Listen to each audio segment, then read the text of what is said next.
Hello there, whiskey lovers, and welcome to another one of Mark's Whiskey Ramblings, even though it's quite a bit chilly out. But nevertheless, I wanted to do this because I am about to do a head-to-head with something that is rather old, 1960s, compared to something rather modern, early 2000s. This was two bottles that were given to me by a friend, Timon, and he said, Mark, this might be interesting to do a head-to-head comparison. Now, Big T is a rather famous blend. It's been around for ages, as you can tell. But this is a 1960s bottling of Big T, and the T obviously refers to Tomatin single malt. Tomatin is the fingerprint single malt in this one, as can be discerned from the bottom of the glass bottle, because it clearly states Tomatin Distillers Exports Limited, Edinburgh. So 1960s, significant difference between these two, because this one is a 2000 bottling and this is a blended Scotch whiskey with no age statement, while the old one from the 1960s clearly states on the label over 5 years old.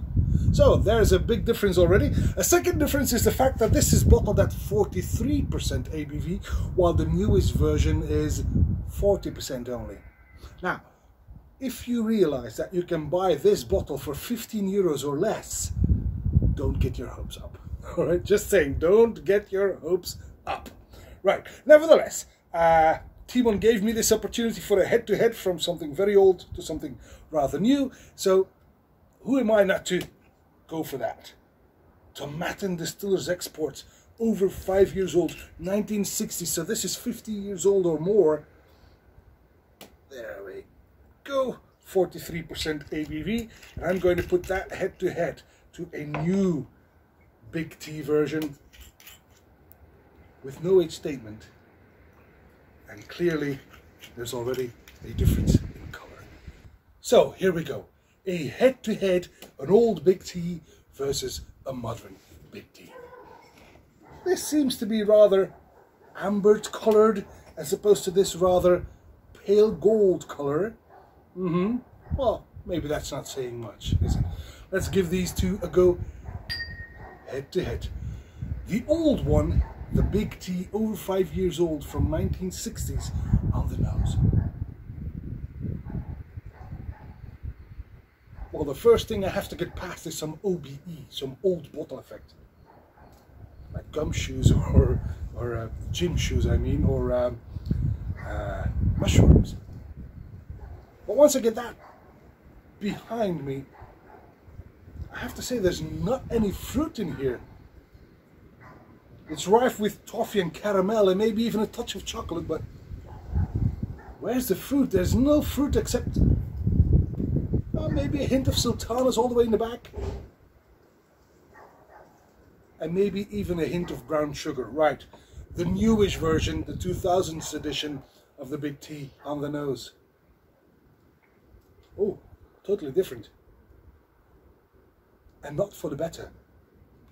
In fact, here I get on the nose some salty crackers, like tuk cookies. I'm not sure if you're familiar with any of those tuk salty crackers. They're very popular in Belgium. But again, no fruit. I do get some floral elements, maybe. Something sweet and sour that I cannot quite pinpoint. I can't single out any type of fruit here. And to be honest, I'm totally underwhelmed by both of them. Right, on the palate, the old one.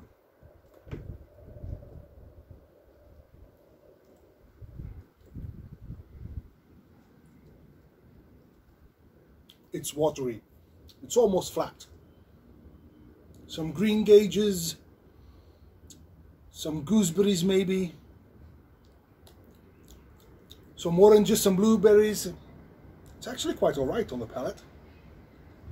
Again, once you get past that old bottle effect, turns out quite alright. There's a prickling spiciness here as well. Some white pepper, some licorice that kicks in. Yeah, it's starting to recover, in fact. It's getting better now. It's actually getting quite good. This is not too bad at all. Right, the new one on the palate.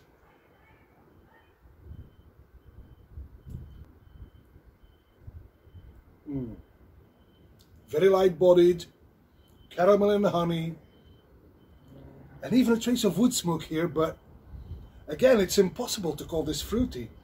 This is sweet caramel, light brown sugar, that's it.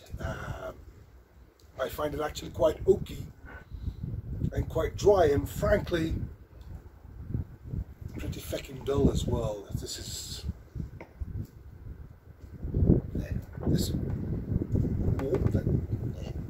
Anyway, on the finish, the old one.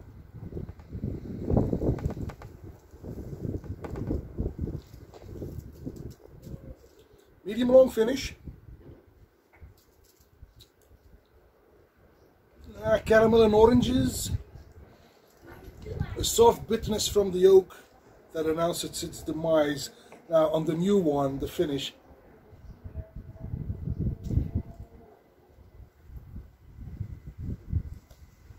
That finish is simply short and dry, and to be honest, not in the least interesting. So yeah, a head-to-head, it's always good fun, but I could have chosen a better pair of whiskies, to be honest, because the old one is, it's okay. The nose left a lot to be desired, but on the palate it was quite okayish, and it recovered somewhat, but nevertheless it never becomes a fruity, interesting whiskey. It's interesting only from a historical perspective, maybe, but the new one, this one, is to be avoided at all costs. This is one to mix or avoid. That's just my advice. But nevertheless, I would like to thank my friend Timon for providing me with this study material, let me put it that way. The old big tea from the 1960s against the new big tea from the 2000s, which is totally and utterly dull and to be avoided at all costs. And this one was interesting. Over 5 years old and 75 proof, excuse me, 75 proof, old measurements. Oh yeah, well, this one was okayish from a historical point of view. This one to be forgotten as quickly as possible. So leave it for the people who know nothing about whiskey. Just don't avoid it. And that, my friends, is all for this whiskey rambling in this chilly Sunday afternoon.